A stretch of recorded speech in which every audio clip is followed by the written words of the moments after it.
Buenas tardes, estimados estudiantes. El día de hoy nos corresponde abordar la tutoría 4 del curso Estrategia Empresarial 1. Esta es la última tutoría. Recuerden que el segundo examen es esta semana, más bien, la otra semana, el 25 de noviembre. Y bueno, con esta tutoría finalizaríamos lo que son las tutorías del curso. Esta, este espacio lo podemos aprovechar aparte de la tutoría para aclarar cualquier consulta con respecto a los capítulos que vimos la semana pasada y no, cualquier duda que tengan. Hoy vamos a ver, o vamos a tratar de abordar lo que son los capítulos 8, 9 y 10.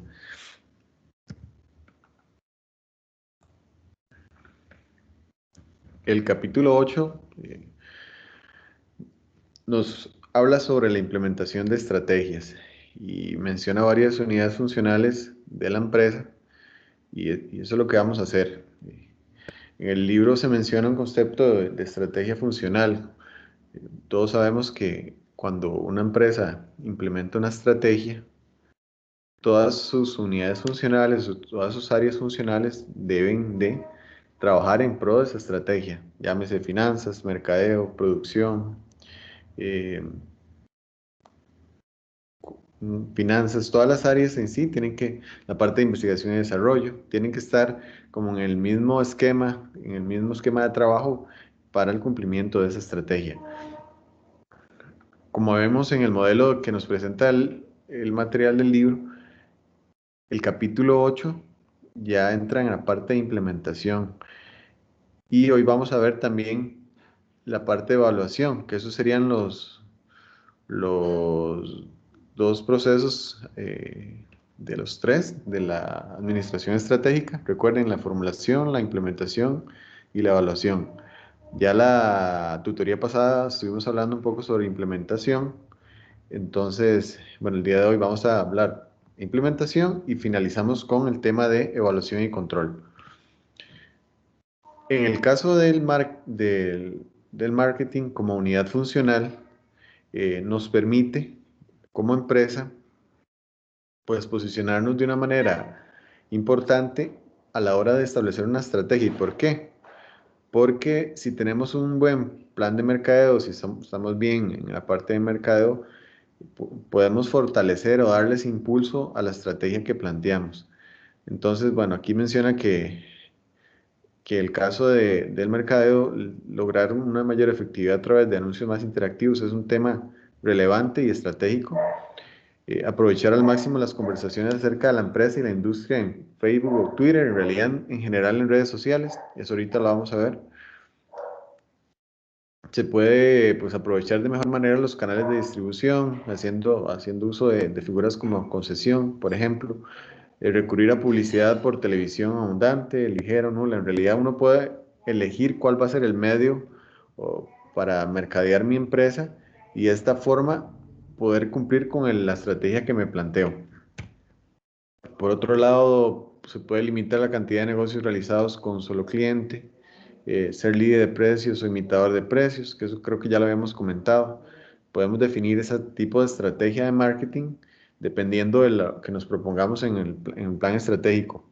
Ofrecer garantías completas o limitadas, recompensar a los vendedores mediante su salario, comisiones o combinación de ambos. Todo esto tiene que ver con el plan de mercadeo.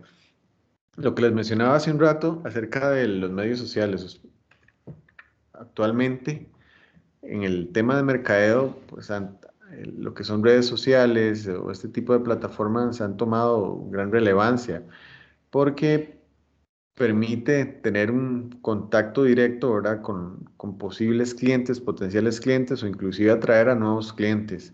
Entonces, en el marketing actual, los mercadólogos pues tratan de sacarle mucho provecho a este tipo de herramientas, a la internet, a las redes sociales, con el fin de posicionar mejor a la empresa, con el fin de cumplir o fortalecer la estrategia que muchas veces trae consigo, obviamente, el aumento de clientes, de compras, de ingresos, y todo va de la mano.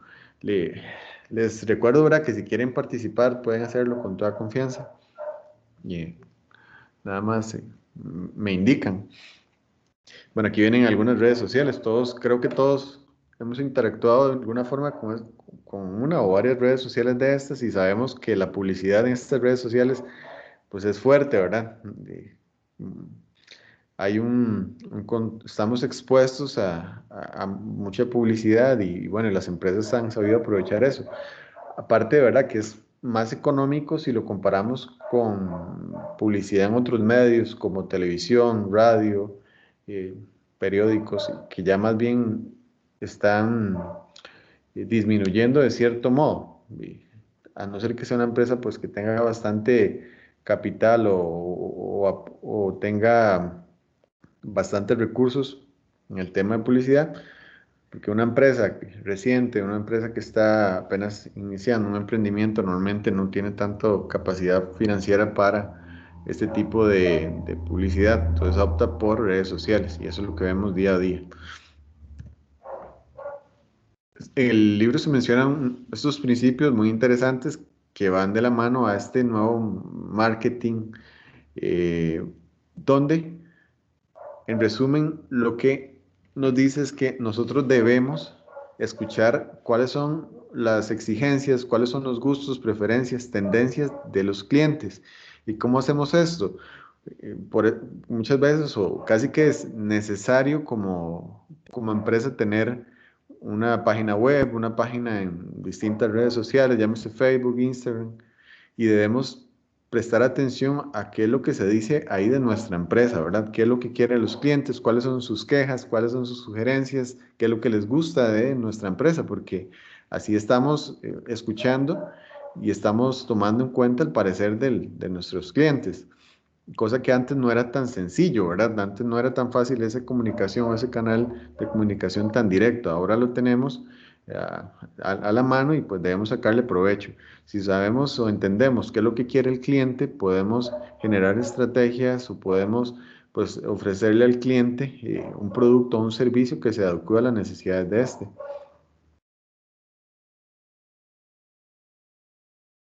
Ustedes han visto, ahora hay muchas páginas, de Facebook, por ejemplo, Instagram, donde inclusive yo puedo tener un contacto directo con algún asesor de la empresa. Si tengo alguna consulta, puedo hacerlo de una vez. Ya no tengo que buscar un teléfono, llamar, que tal vez es un poco pues, más tedioso, no todo el mundo lo hace. Si tengo una página y puedo poner un mensaje en cuestión de unos segundos, y recibo una respuesta, pues como cliente voy a estar satisfecho y ven, ahí se da una comunicación más directa. Disculpe, profesor, incluso antes lo que se usaba más eran los famosos buzones de sugerencias, pero la verdad es que a la gente hasta le daba pereza escribir para echar ahí los papelitos de la información o de las quejas que querían tener en relación con el lugar o establecimiento en el que estaban. Claro. Ahora es más sencillo, ¿verdad? Porque inclusive yo hago, por ejemplo, una compra por internet y casi que evalúo el proceso de compra después de que hice la compra. Si uso alguna plataforma de estas en línea.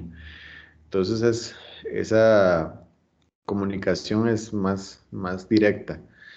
Y como usted dice, antes era más complejo, casi que nadie lo hacía.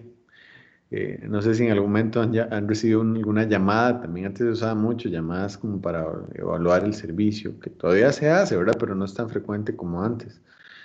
Ahora se hace, pero al final de lo que le dan a uno, le dan el servicio y le dicen, mire, sería tan amable de contestar esta encuesta. Son 5 minutitos o menos. Sí, sí, exacto. Eh, y que no siempre pues, la persona o el cliente tiene el tiempo, la disponibilidad. Dos aspectos fundamentales en cuanto al marketing son la segmentación de mercado y el posicionamiento de marca. Cuando hablamos de segmentación de mercado, es esa división o esa segmentación, valga la redundancia, que hacemos del mercado en distintos subconjuntos y que muchas veces va reflejado o depende del tipo de cliente, eh, también de sus necesidades, de sus hábitos de compra. Esto va muy ligado a la implementación de estrategias porque muchas veces, por ejemplo, tenemos un producto que queremos introducir en el mercado, pero queremos empezar a trabajarlo o está enfocado a un segmento en específico. Entonces, ven, la segmentación del mercado es eso, cómo dividimos, ya sea por tipo de cliente, por edad, por inclusive estatus social, demás, el cliente o el mercado donde estamos, donde está nuestra empresa inmersa.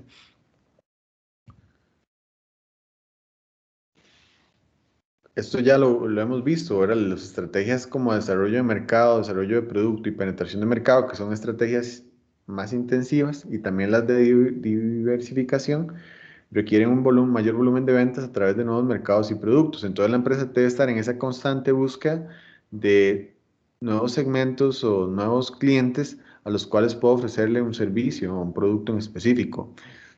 Lo ideal es como entrar a segmentos del mercado poco saturados, pero todo depende del producto, porque yo puedo tener un producto o un servicio de mucha calidad que puede, pues, sobrepasar al de la competencia. Entonces siempre eso es un constante análisis estratégico de las empresas y que deben ir moldeando año con año cada vez que se establecen objetivos, metas e indicadores. La segmentación de mercados permite a las empresas operar con recursos limitados debido a que no requieren de la producción, distribución y publicidad masivas.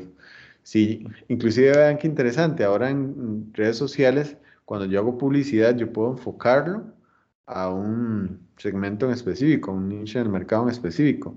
No sé si alguno de ustedes han probado las herramientas de publicidad de Facebook o Instagram. Nosotros podemos elegir nuestro anuncio, a quién va a ir dirigido. Entonces uno escoge el rango de edad, la ubicación geográfica, inclusive los gustos, preferencias. Ven qué interesante.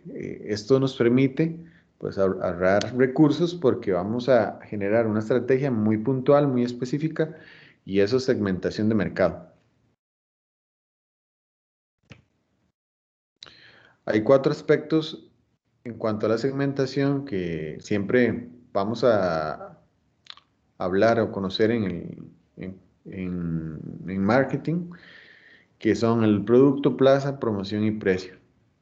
¿Qué son cada uno de estos? Estos son variables que afectan o que afectan la estrategia de mercadeo que yo puedo establecer. Producto se refiere a las características que tiene el producto como tal, como algo físico. En el caso si fuera un servicio que es intangible, son igual las características de ese servicio. Aquí nos hace mención a la calidad, a las características, estilo, nombre de la marca, empaque, garantía, etcétera. Es propiamente el producto o servicio. La plaza se refiere más que todo a la forma en que vamos a distribuir o hacer llegar nuestro producto. Entonces aquí tenemos los canales de distribución, la cobertura, los puntos de venta, todo el tema de transporte, de distribución. Promoción, como la palabra lo dice, se relaciona con publicidad, con ventas personales, es la forma en que yo voy a dar a conocer mi producto. Y en el precio que se toma en cuenta, ¿verdad? Los descuentos, plazos de pago, y todo lo que hace referencia al precio o el valor que le voy a dar a ese producto como tal. Siempre que establezcamos un proceso o un plan de mercadeo, tenemos que tomar en cuenta estos cuatro variables: producto, plaza, promoción y precio. Eso estaría interesante para el examen. Bases alternativas para la segmentación de mercado. Ven, lo que hablamos ahora, para segmentar un mercado podemos basarnos en la geografía, en el punto geográfico, en el lugar, ¿verdad? Ya sea región, tamaño del país, ciudad, etcétera. Demografía, edad, género, tamaño de la familia, educación, religión, nacionalidad. También en cuanto a la parte psicográfica, que es clase social, personalidad, y conductual, que se hace referencia a beneficios buscados, estatus del usuario, tasa de uso, estado de lealtad. Y ahora con disculpen que retome tanto esto, que insista tanto en lo que son redes sociales, pero es que nosotros estamos expuestos y nos analizan nuestros hábitos. Por ejemplo, qué buscamos en Google, y si buscamos de algo en específico, probablemente al poco tiempo nos va a aparecer a publicidad referente a eso. Y es que Ese análisis se da constantemente y ahora estamos más expuestos por el uso del Internet casi que todo el tiempo, ¿verdad? Todos los días estamos expuestos a redes sociales, a Internet, a páginas web y demás, entonces pues pueden darnos un muy buen seguimiento en ese aspecto. ¿Todos me escuchan claro? ¿Vamos bien? Sí, profesor. Ok. Y lo que les hablaba hace un rato, el posicionamiento del producto, que es otro proceso esencial en en la función de mercadeo, e implica desarrollar representaciones esquemáticas. Bueno, aquí es más que todo cómo hago yo para que el cliente pues, posicione mi marca, mi producto de una mejor manera y cuál va a ser esa percepción que tiene esa persona o ese cliente de mi marca, de mi producto, de mi empresa como tal. Entonces, parte de las funciones o estrategias que debo tomar en cuenta en el mercado es eso, posicionar mi producto de la mejor manera. Hay una cuestión que se llama mapeo perceptual, que es la forma o cómo yo veo ese producto con respecto a la competencia. Vamos a ir a ver un esquemita del tema de posicionamiento. Ven estos dos cuadrantes. El primero es sobre vehículos o marcas de carros. Entonces aquí se divide en conservador, en el tema perdón, de elegancia y en el tema de costo. Bueno, más bien ese es perdón, ese es el de la derecha. Este de carros se refiere, bueno, si la marca es más conservadora o más deportiva, si es más elegante y distintivo o más bien es práctico y económico. Entonces, dependiendo de cuál es la percepción que tienen las personas de esas marcas, así se posiciona. Ven, por ejemplo, que en el caso de elegante, distintivo y deportivo, tenemos a BMW y Porsche, por un lado. Eh, si vamos a elegante y distintivo, pero conservador, tenemos a Mercedes-Benz, Cadillac, Lincoln. Y ven, esa es la percepción que tiene el cliente de la marca como tal. Y nosotros tenemos como empresa que tratar de reflejar esa imagen, de ver hacia dónde queremos dirigirnos, cuál es el enfoque que queremos darle a nuestro producto. Aquí a la derecha es más bien con celulares, con tecnología celular y está dividido en precio y calidad. Si nos vamos a mejor precio o más bien el más caro, ¿verdad? Y de mayor calidad, tenemos a Samsung y Apple, que Apple está un poquito por encima. Luego, en cuanto a calidad, pero menor precio, Huawei por aquí abajo. Y bueno, aquí menos calidad, menor precio, tenemos algunas marcas pues que no son de tanto nombre.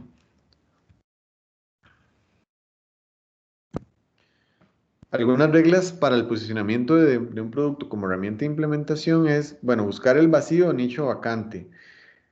Siempre debemos tratar, o por lo menos si queremos sacar o aprovechar esta parte del mercado, es dirigir el producto hacia un nicho vacante, ¿verdad? Que no ha sido explotado y que nos permite inclusive muchas veces ser el primero en llegar, que eso trae una serie de ventajas. Si nosotros somos los primeros en implementar o en generar un producto que atiende las necesidades o deseos de un segmento que antes no ha sido atendido, pues tenemos mucha ventaja sobre la competencia. Puede ser que nos imiten, pero ya llevamos como quien dice, un pie adelante. No se debe atender dos segmentos con la misma estrategia. Debemos ser claros que todos los segmentos pues, son distintos, ¿verdad? No, si tenemos un producto para personas adultos jóvenes, no vamos a generar la misma estrategia para una población, no sé, de adultos mayores. Entonces hay que saber diferenciar eso. Y no se posicione usted mismo en el centro del mapa. Entonces hay que tener claro cuál va a ser esa mapeo perceptual que buscamos en cuanto al cliente. Además, bueno, aquí en cuanto a nicho o vacante vacío, no sé si alguno de ustedes quiere dar un ejemplo, algún producto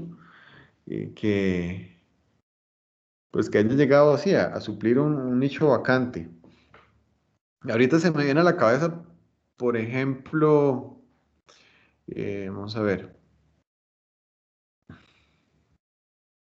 Mm, Cuando Apple en su momento ofreció, trajo o sacó al mercado el celular, eh, bueno, el celular de Apple,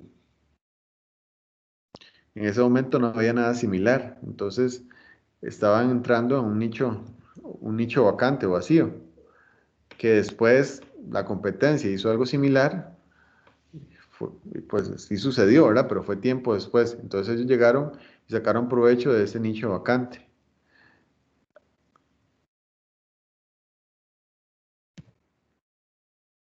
No sé si alguno quiere dar algún ejemplo para que ustedes también participen.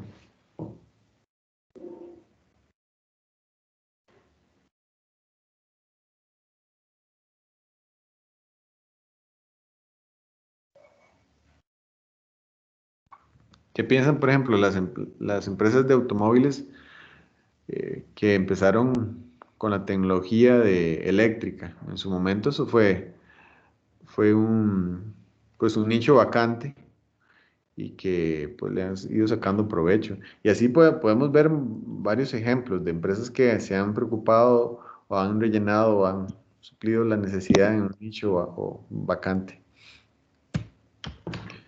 Una estrategia efectiva para el posicionamiento de productos cumple con dos criterios, que distingue de manera excepcional una empresa de su competencia y lleva a los clientes a esperar un servicio ligeramente menor que el que la empresa puede ofrecer. Entonces, ¿qué quiere decir esto? Cuando yo tengo muy claro la estrategia de posicionamiento, pues conozco con exactitud qué es lo que hace la competencia y de qué manera yo puedo pues, mejorar eso, que hace la competencia, ofrecer algo mejor. Y debo dar esa sensación al cliente o sea, darle un poco más de lo que el cliente espera.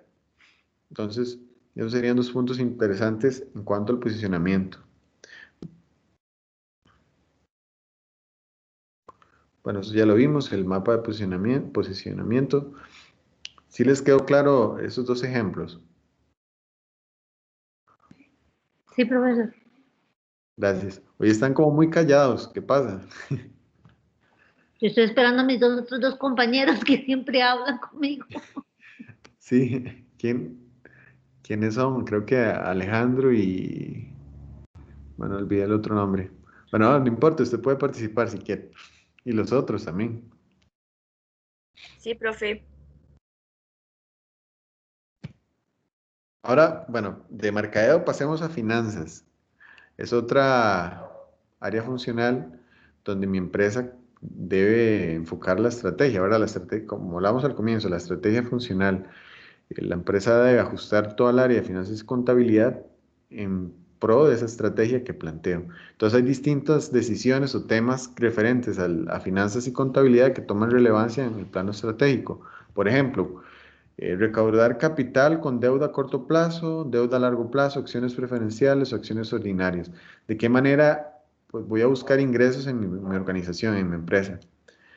Ven, hay distintas maneras y eso es un tema fundamental. Yo tengo que tener claro cómo me voy a financiar, ya sea como con deuda a largo plazo, algún crédito a corto plazo, si quiero pues mayor aporte de los socios, si voy a emitir acciones. Luego, voy a arrendar o comprar activos fijos, es otra decisión. Dependiendo de qué es lo que quiero, puede ser más beneficiosa una u otra. Recuerden lo que hablamos del costo-beneficio, eso se tiene que analizar. Determinar una razón adecuada para el pago de dividendos, cuál es la mejor manera para hacer ese pago. Extender el plazo de las cuentas por cobrar. Muchas veces se tiene que tomar ese tipo de decisiones que van muy ligados a la estrategia que mi empresa ha planteado. Establecer cierto porcentaje de descuento para las cuentas dentro de un periodo específico.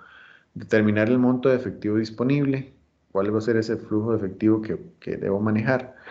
Y, y bueno, hay muchos aspectos en cuanto a finanzas que debo tener un control y debo tomar decisiones oportunas que vayan de la mano a la estrategia.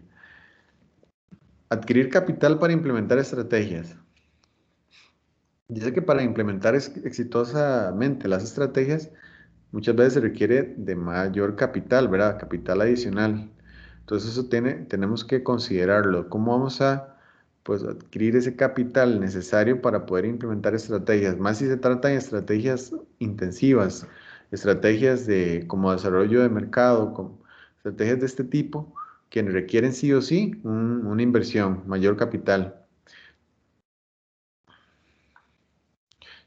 Además de las utilidades netas de las operaciones y de las ventas de activos, dos fuentes básicas del capital de una organización son la deuda y las aportaciones de los socios, que llamamos esto como capital social. Muchas veces las empresas casi siempre inician con ese aporte de capital social de los socios y en ocasiones los socios pueden aportar mayor capital. Entonces, tenemos esas dos aristas, ¿verdad? Ya sea acudir a la deuda, a endeudarnos, o promover el aporte de capital por parte de los socios. Los estados financieros proyectados, otro tema importante de finanzas como estrategia funcional. Se debe analizar los estados financieros. Siempre debemos tener claro cuáles son los estados financieros de mi empresa e inclusive proyectarlos, como se menciona aquí. Si proyectamos los estados financieros, podemos ver resultados esperados y tomar decisiones eh, anticipadamente. Se puede emplear para pronosticar el impacto de diferentes decisiones de implementación. Entonces siempre debemos analizar estados financieros y a su vez proyectarlos. Esto va a depender bueno, todo el comportamiento financiero de mi organización y cómo estamos en el presente. Pasemos al tema de investigación y desarrollo. De igual manera, como área funcional, tiene una gran implicación en las estrategias. Se debe enfatizar en las mejoras de productos y procesos. En realidad, el departamento, las empresas que invierten en investigación y desarrollo, normalmente son los que actúan primero, ¿verdad? Son los que sacan al mercado productos con ciertas innovaciones o llegan a transformar un mercado con un producto totalmente innovador y va a depender del tipo de industria, del tipo de empresa.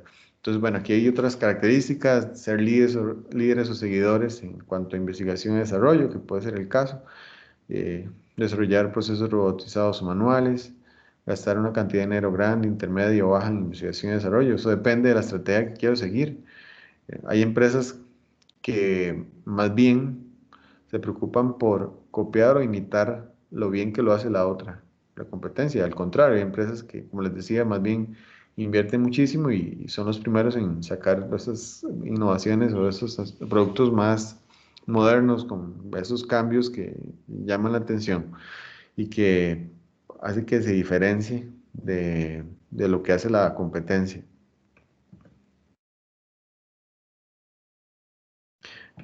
Que hay un tema interesante retomando esto de la tecnología celular. Hay algunos que piensan que tal empresa es quien, quien hace las innovaciones y o sea, hay como una batalla entre todas esas empresas de quién es el primero.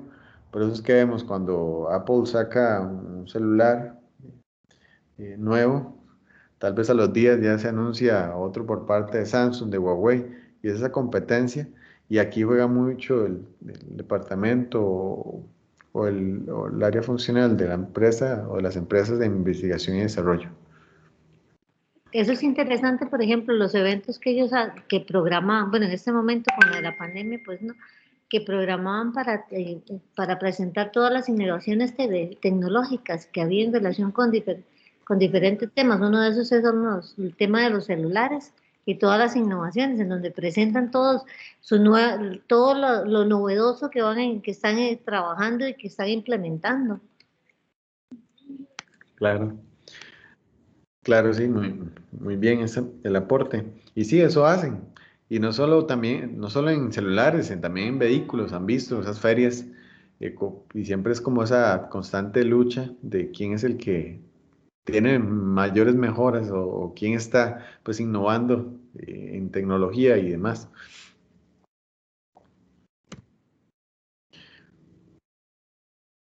Algunos lineamientos de investigación y desarrollo para implementar estrategias.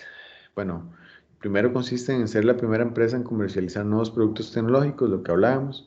Puede ser que mi estrategia en investigación y desarrollo sea esa, ser el primero. Entonces invierto mucho en ese departamento. O puede ser el que adopta el papel de imitador, que requiere menor riesgo y menores costos que ser el primero o el pionero.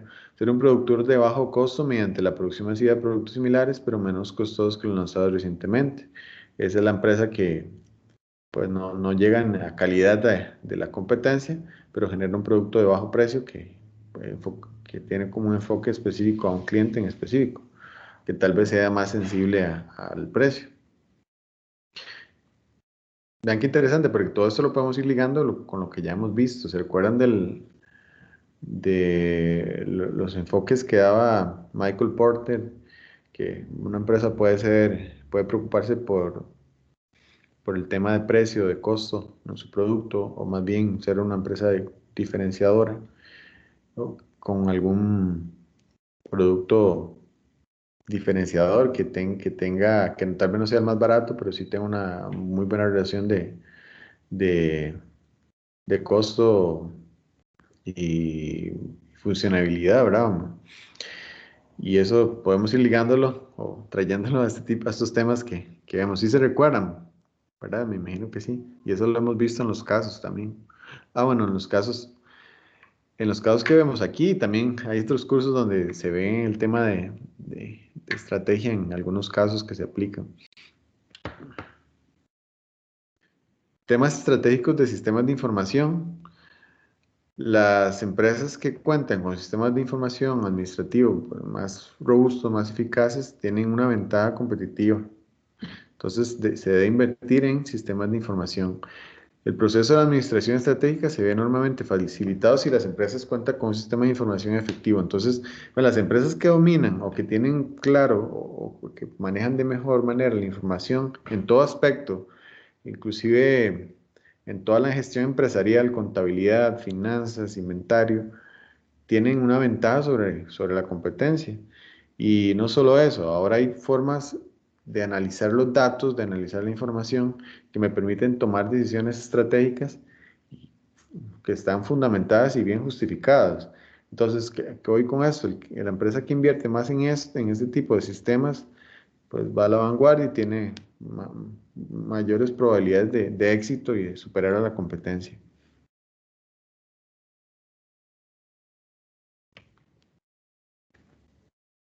Bueno, con esto cerraríamos el capítulo 8.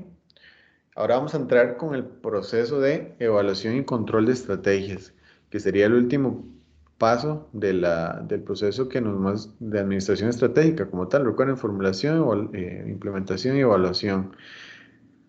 No solamente, como veíamos la vez pasada, la diferencia entre formular e implementar, ¿verdad?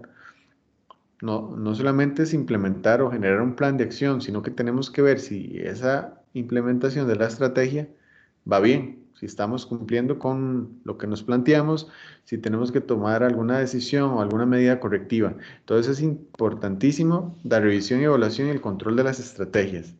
El proceso de evaluación de estrategias comprende 3 actividades esenciales, que son: se debe examinar las bases de la estrategia de una empresa, se debe comparar los resultados esperados contra los reales y aplicar medidas correctivas para garantizar que el desempeño cumpla con lo planteado, con lo planeado. Entonces, bueno, cuando formulamos una estrategia, establecemos ciertos parámetros, ciertos lineamientos, ciertas metas, indicadores que en la etapa 2 de implementación la ponemos en marcha, ¿verdad? Entonces tenemos que ver si en el corto, mediano, largo plazo vamos cumpliendo con esto. Entonces por eso es que empezamos a comparar resultados, ver lo que estamos haciendo como empresa con respecto a los resultados que esperábamos hacer. Puede ser que vayamos muy bien o que puede ser que estemos muy mal.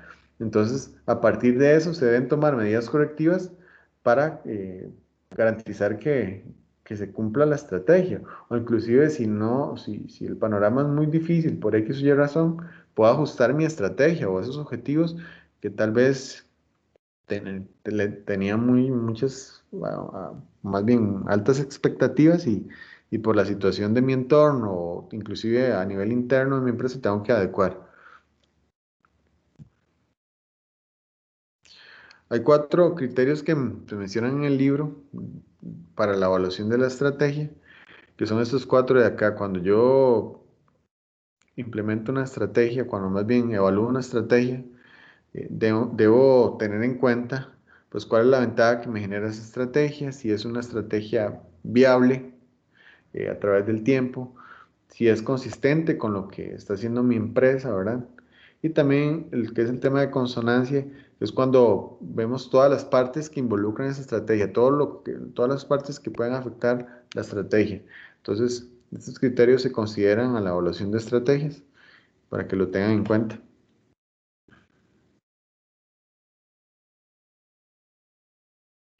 ¿Por qué ustedes creen que la evaluación de estrategias es más difícil hoy en día? Aprovechando esa pregunta para escucharlos.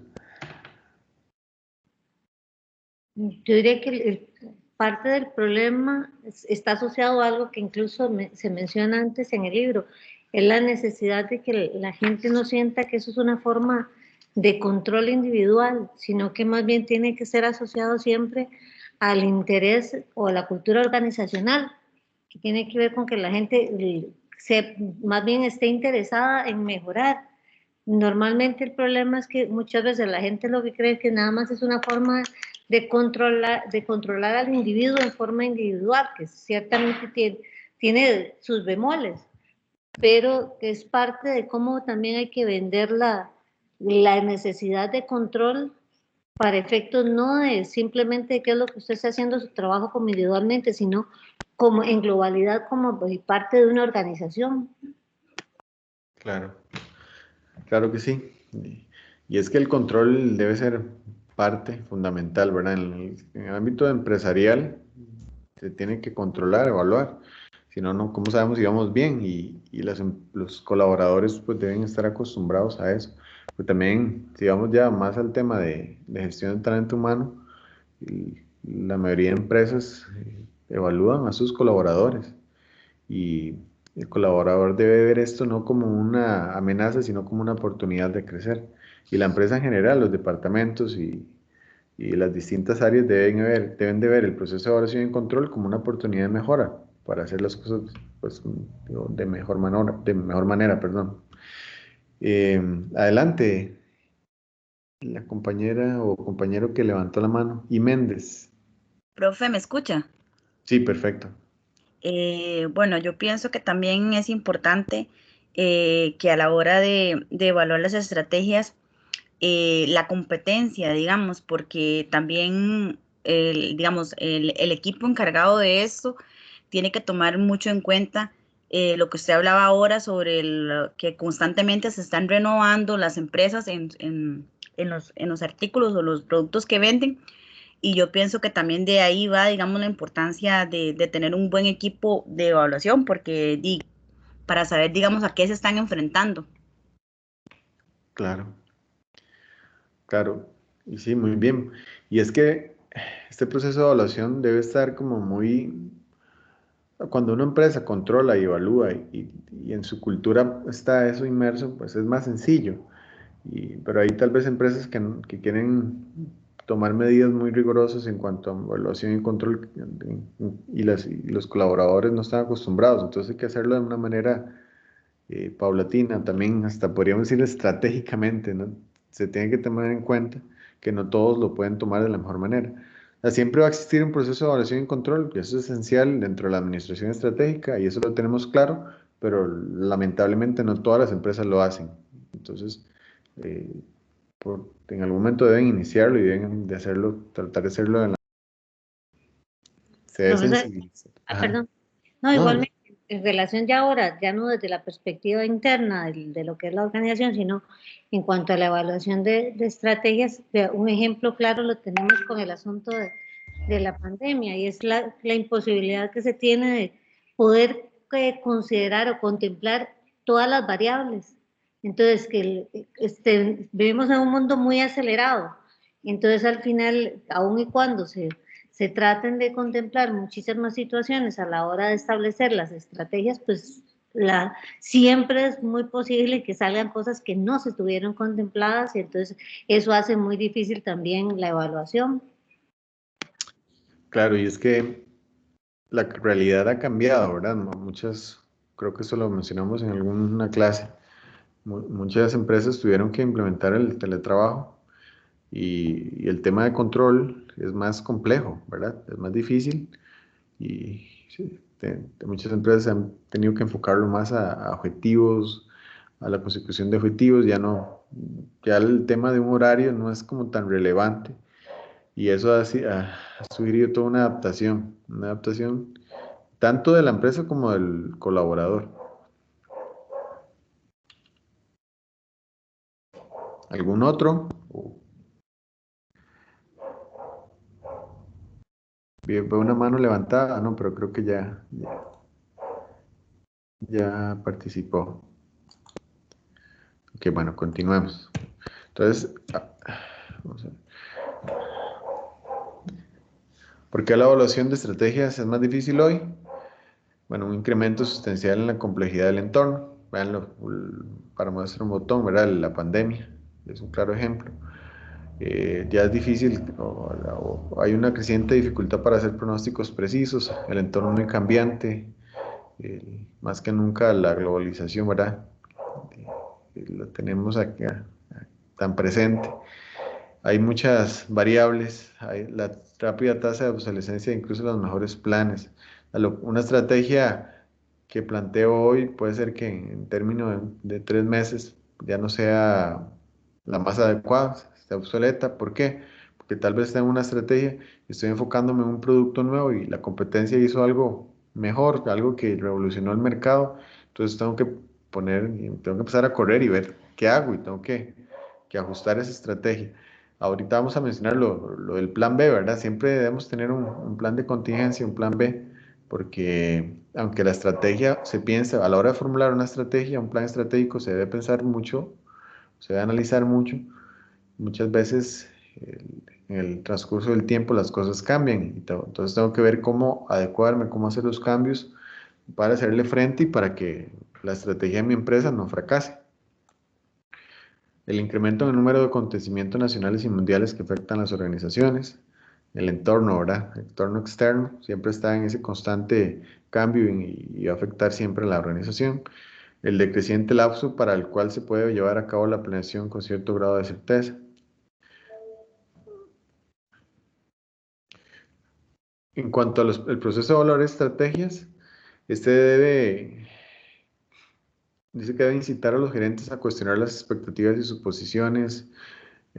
Siempre debe ser una constante revisión de objetivos, de metas planteadas y de esta manera pues generar alternativas en el momento que haya que hacerlo y poder ajustar esos objetivos, esas metas adecuados a la realidad, a lo que la empresa está viviendo en el momento. Por eso, cuando pues, se genera o se construye un plan estratégico, se debe revisar, ojalá todos los años, si se puede cada 6 meses, con ese objetivo, ¿verdad? De ir evaluando y viendo si se deben hacer algunos ajustes, lo que venimos hablando, algún ajuste en la estrategia o el planteamiento que tiene mi empresa.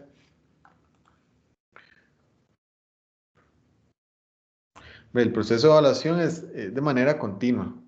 Ok, está bien, uno puede establecer revisiones periódicas cada 3 meses, cada 6 meses, pero si algo está sucediendo ya, como pasó con la pandemia, no puedo esperarme 6 meses, porque imagínense si me espero 6 meses o un año para tomar decisiones. Los ajustes y los cambios se hacen en el momento cuando así lo amerita. Las estrategias exitosas combinan la paciencia con la voluntad de aplicar medidas correctivas oportunas en caso necesario. Imagínense ahorita, pongamos el contexto de Estados Unidos. Probablemente muchas empresas estaban esperando quién iba a ser o quién iba a quedar electo. Y dependiendo de eso, probablemente hay muchas que vayan a tener que modificar o hacer ajustes en su estrategia, ¿verdad? Porque acuérdense que a nivel de estrategia, las políticas o los factores externos tienen un gran impacto, relevancia. Entonces puede ser que alguna política, alguna idea que tenga algún candidato pueda afectar directamente mi organización, el crecimiento, el aspecto financiero, el aspecto fiscal, etc. Esa matriz es una matriz como para evaluar estrategias y a su vez tomar medidas correctivas. En síntesis, se basan estas 3 preguntas. Cuando no han ocurrido cambios importantes en la posición estratégica interna de la empresa, además no han ocurrido cambios importantes en la posición estratégica externa de la empresa y la empresa realmente ha progresado en los objetivos que se está trazando, podemos continuar con el curso estratégico actual. Pero cuando en alguna de estas 2 preguntas iniciales contestamos con un no, o sea, hay un cambio importante a nivel interno, hay un cambio importante a nivel externo, pues debemos aplicar medidas correctivas sí o sí. Entonces, ven, siempre tenemos que estar muy pendientes de lo que pasa interno y externamente y ver si realmente se están cumpliendo los objetivos que se han trazado. Entonces, en resumen, lo que dice esta matriz y que es bastante lógica, ¿verdad? Si, siempre estar pendientes de lo que pasa al interno y al externo de mi organización. Y a su vez, dar el seguimiento a los objetivos, metas, indicadores que planteamos.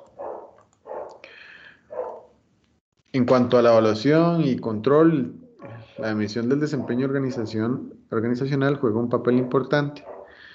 Se debe evaluar o se debe tomar en cuenta 3 comparaciones críticas, que es el desempeño de la empresa en diferentes periodos de tiempo,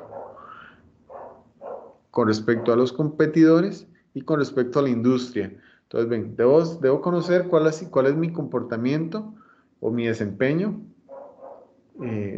comparándolo con mí mismo. O sea, qué sé yo, estoy comparándome del año pasado a este año. ¿Qué diferencias hay?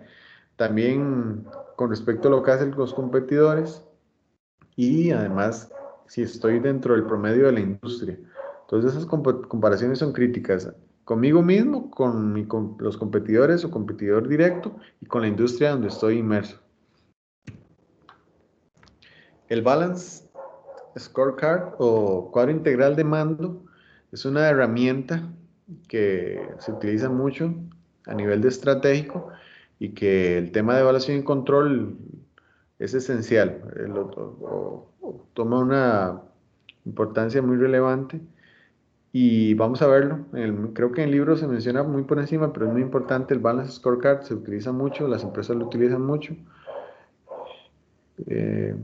Norman y Kaplan fueron los creadores de esta herramienta y hoy por hoy muchas organizaciones la utilizan. La herramienta como tal lo que nos permite es evaluar o controlar las estrategias basándonos en 4 perspectivas que incluyen aspectos financieros y no financieros, aspectos internos y externos de la empresa. Y esta de acá.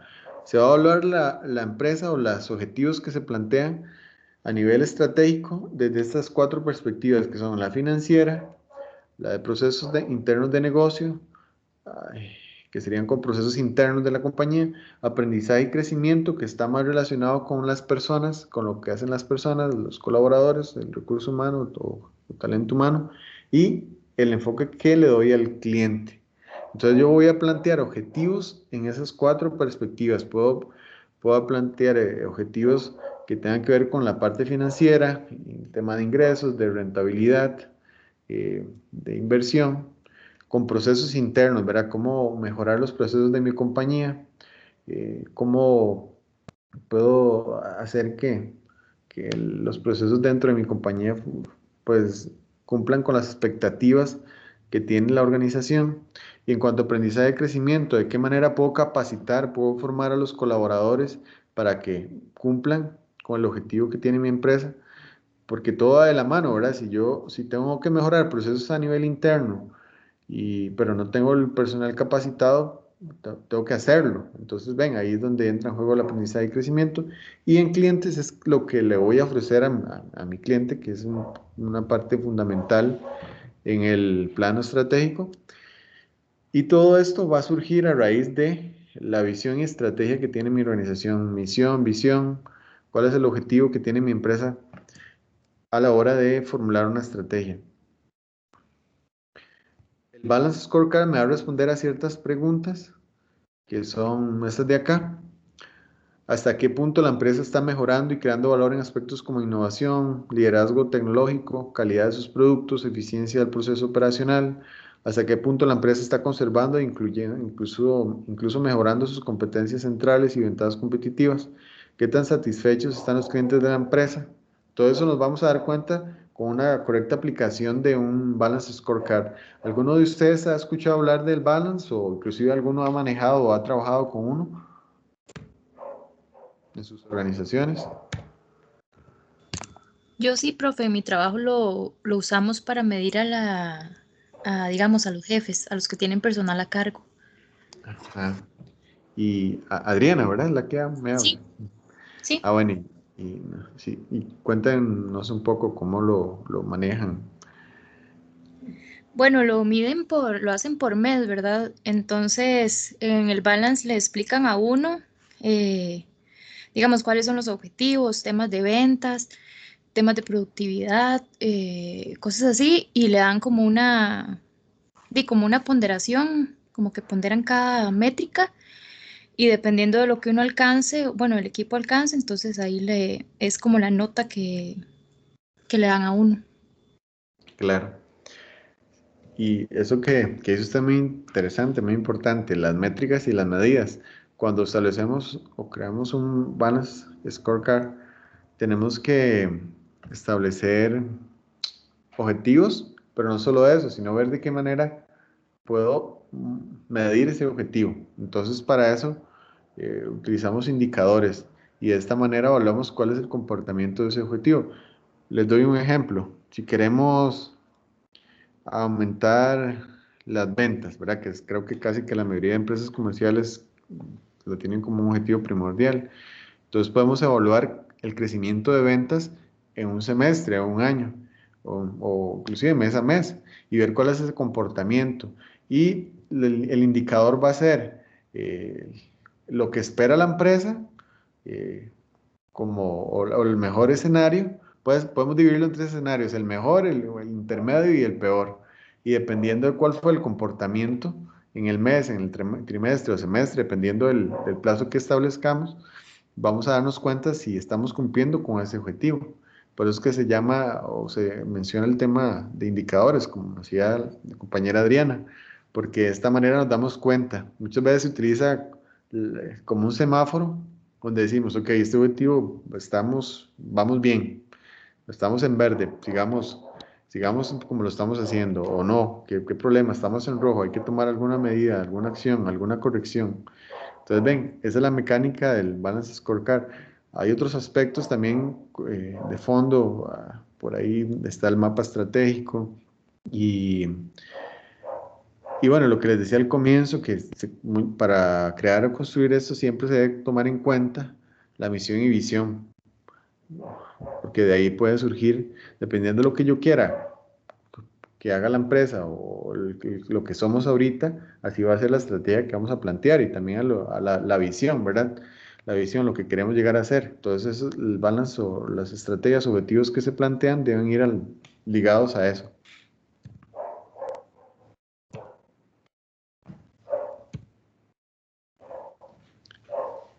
¿Qué características debe tener un sistema de evaluación estratégico efectivo? Dice que las actividades de evaluación de estrategias deben ser económicas, o sea, tampoco es que se va a despilfarrar dinero. Se debe manejar la información necesaria y tratar de hacerlo de la manera más práctica, utilizando herramientas como esta, como el balance. Las, las actividades de evaluación de estrategia deben ser significativas. Hasta musiquita de fondo las teníamos. Dice que las actividades deben ser significativas, deben relacionarse específicamente con los objetivos de una empresa. Ya tienen que ver con lo que está haciendo la empresa, ¿verdad? Como les decía, misión, visión.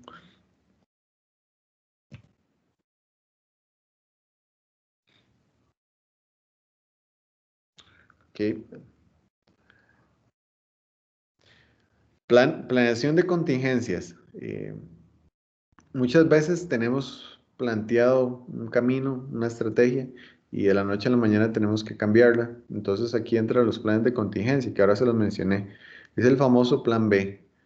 Son planes alternativos que van a entrar en vigor si existen algunos acontecimientos, algunas variables o algunos cambios en lo que está haciendo la empresa, en los objetivos que están planteados.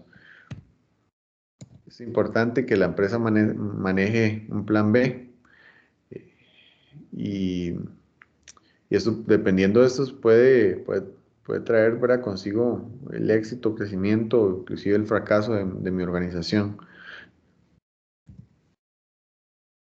Auditorías, creo que ya hemos hablado de auditorías, siempre es importante, ¿verdad?, ese control, esa revisión de cómo se están haciendo las cosas en los distintos departamentos, llámese contabilidad, finanzas, y ese comparativo, ¿verdad? La auditoría nos permite tomar decisiones y ver decisiones oportunas y ver si se está haciendo bien las cosas. Hay auditorías internas, auditorías externas, probablemente alguno de ustedes ha estado en algún proceso de auditoría y lo que hace es esto, ¿verdad? Evaluar cómo se están haciendo las cosas dentro de la organización, los procesos en general.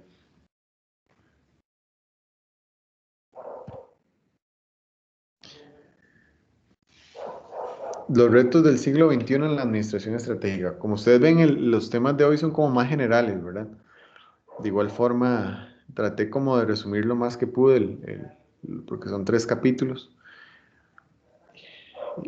La clase queda grabada por si quieren consultarla después. Dentro de los retos del siglo XXI en cuanto a la administración estratégica está decidir si el proceso debe ser más arte que ciencia, decidir si las estrategias deben ser visibles o desconocidas para los grupos de interés y decidir si el proceso debe ser más descendente o ascendente en su empresa. Que la tendencia es que más bien este proceso sea de ambas formas, ¿verdad? ¿Se acuerdan que les decía que se debe tomar en cuenta toda la empresa, todos los mandos medios, toda la estructura jerárquica, toda la estructura organizacional? Entonces, el proceso de estrategia debe fluir en toda la organización y debe tomar en cuenta todas las partes. ¿Cómo voy a establecer un objetivo, por ejemplo, un gerente general de un departamento en específico si tal vez no conoce a fondo qué es lo que se hace en ese departamento? Entonces, muchas decisiones o muchos objetivos se deben plantear de la mano al colaborador o al supervisor que está de lleno en la actividad, porque él es quien sabe de qué manera se puede dar ese objetivo, de qué manera se puede plantear, cómo se puede mejorar.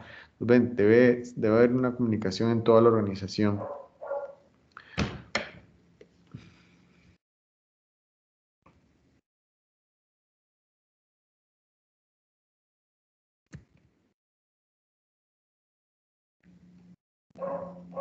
¿Vamos bien? ¿Alguna duda? No de mi parte, profe. Ok. Tampoco. ¿Está claro? Sí, profesor.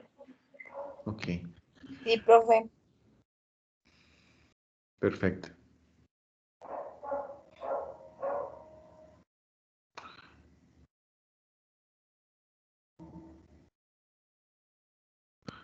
Esos son algunos lineamientos básicos para que la estrategia sea eficaz.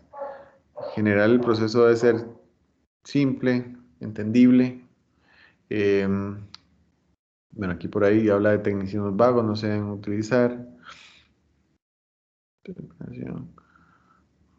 Se debe involucrar todas las partes, como decíamos, gerentes o todos los gerentes de otras áreas funcionales, y que sea un proceso fuera de lo rutinario.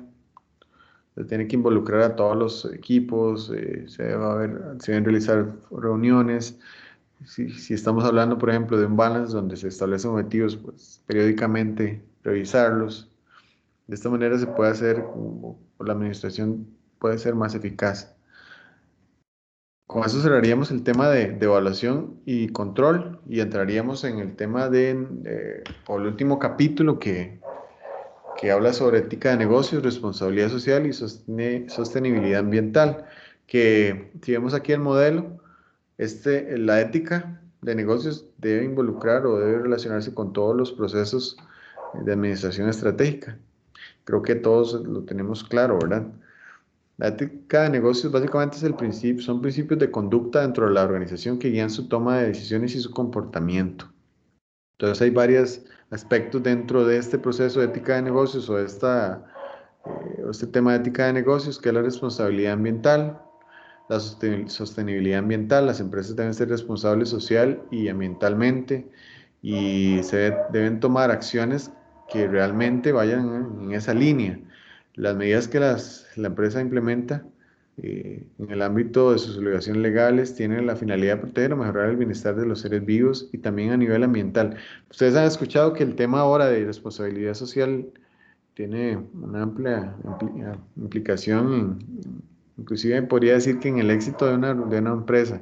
Si una empresa tiene una imagen, cuida su imagen y es socialmente responsable, pues tiene inclusive mayor posibilidad de crecer, de éxito. Y no solo por eso, ¿verdad? Sino que las empresas de por sí ya deben ser responsables y respetar el ambiente, no contaminar, y hay muchos aspectos que vamos a ir viendo ahorita aquí, y que se pueden resumir en estos 7 principios de una ética de negocios admirable. Bueno, hay que ser confiables, mantener una mente abierta, cumplir con obligaciones, no distorsionar, exagerar o engañar. Ahora con esto del tema fiscal, ¿verdad? Qué difícil, porque en el país, si hablamos de Costa Rica, hay una cultura de, de evadir impuestos. Entonces, muchas empresas grandes, y eso se da mucho, evaden impuestos, al igual que empresas pequeñas o profesionales independientes. Entonces también hay un tema de cultura país, que en otros países es más riguroso. En Estados Unidos, en algunos países de Europa, casi que las empresas, las personas que dan impuestos, pues están metiendo en un grave problema, cosa que aquí no siempre sucede. Sabemos y conocemos quiénes son los que le deben al fisco y ya, de ahí a veces no pasa.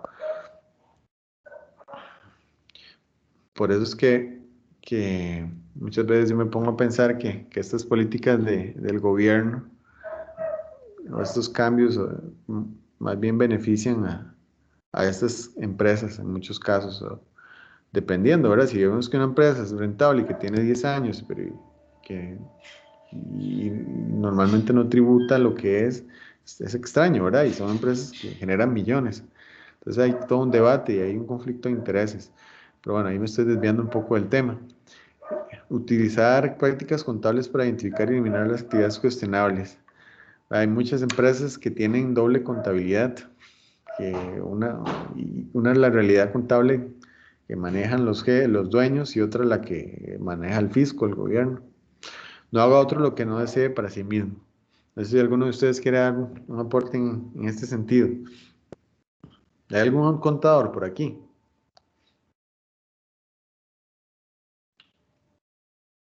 Bueno, creo que no. Profe, yo lo que quería aportar es que de hecho vi en las noticias hasta, hasta hace poco, creo que fue la primera empresa como que le hicieron un juicio por eso, por evadir impuestos, digamos, aquí en el país, y que era un juicio que llevaba, digamos, años de años, y hasta este momento fue que los pudieron obligar a que pagaran todo lo que no tributaron antes. No sé si usted vio eso. Sí escuché y está bien, ¿verdad? Solo que uno a veces lo ve como apenas pinceladas porque pinceladas de que se quieren hacer las cosas de una manera correcta. Pues hay que ver con el pasar del tiempo si se suman más empresas, porque son muchas las que... Sí. Ajá, pero sí, muy bueno el aporte. Bueno, el aporte, perdón.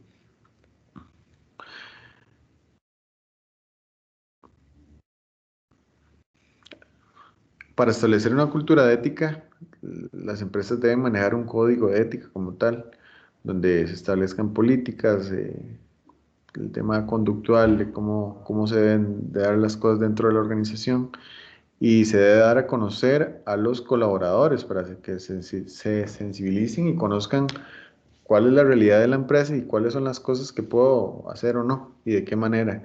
Entonces es importante que eso se transfiera o se comunique a todos los colaboradores en las distintas líneas.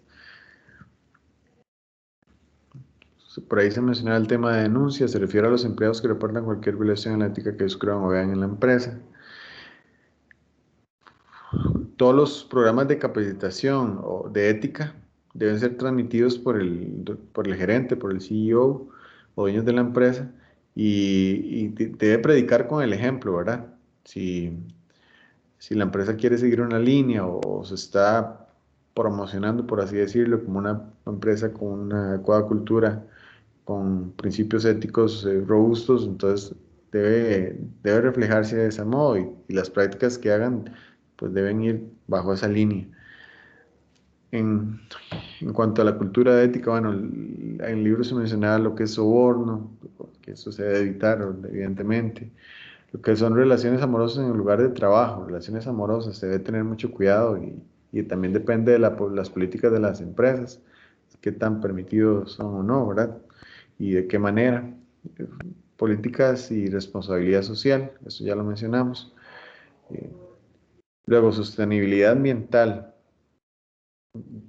¿De qué manera las prácticas que tengo yo como empresa pues protegen o, o cuidan del ambiente, de la vida silvestre? Y proveedores de alimentos y bienestar animal. Aquí hay un tema interesante porque, bueno, para nadie es un secreto que muchas de las empresas productoras de carne o que eh, obtienen la carne de ciertos animales domésticos o animales de este tipo, los maltratan. Entonces aquí hay todo un tema que le debe prestar atención. ¿Cuál es ese manejo que se le da a los animales y que no deberían sufrir? Aunque sea para una industria de carne, no tienen por qué estar en esas situaciones de sufrimiento que muchos hemos visto, donde se maltratan, son prácticas sanguinarias y bueno, esto tiene que ver mucho con la ética. Responsabilidad social, aquí retomando este tema, la responsabilidad social muchas empresas lo usan como publicidad, como para que vean que estoy haciendo bien las cosas. Y eso no se trata, ¿verdad? La responsabilidad social tiene que ir de abajo y tiene que ser una práctica consciente, una práctica que realmente los líderes en la organización lo sientan y lo transmitan así a toda la organización, no simplemente hacer cosas por llamar la atención o porque se ve bien desde afuera.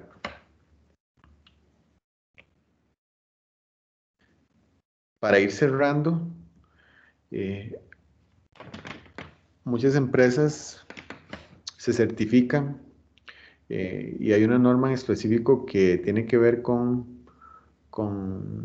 la parte ambiental, ¿verdad? O la sostenibilidad ambiental, que es la norma ISO 14001, que es un conjunto de estándares adoptados por miles de empresas alrededor del mundo para certificar que están haciendo negocios sin dañar el medio ambiente y que en este tipo de certificación se desarrolla un sistema de administración ambiental. Entonces, ven, ese es un tipo de práctica, o cuando las empresas certifican este tipo de ISOs, están demostrando, porque eso requiere cumplir con una serie de estándares donde se garantiza que la empresa es responsable en el tema ambiental, por ejemplo. Entonces, como para mencionarles. Bueno, y con esto ya finalizaríamos el capítulo, un capítulo un poco más corto. No sé si tienen alguna duda, consulta, algún aporte. Al comienzo les decía que esta semana tienen que hacer la tarea única que la desarrollan en la plataforma y tienen tiempo hasta el sábado para que estén enterados. De igual forma, les voy a enviar un recordatorio. Tienen tiempo hasta el 21 de noviembre, que sería así, el sábado. El sábado a las 11:59 de la noche.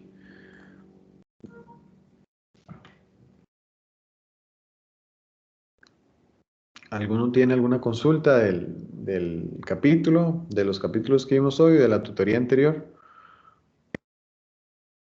Yo no, profesor, pero está bastante claro. Muchas gracias. Sí, muy claro todo, profe. Ah, bueno, Gracias, profe.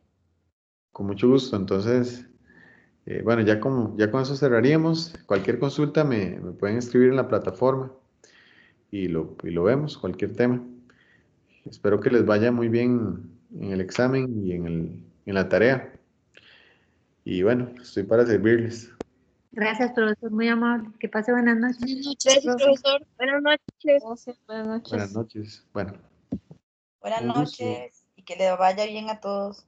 Sí, que les vaya bien. Un gusto haberlos acompañado este cuatrimestre. Gracias igualmente.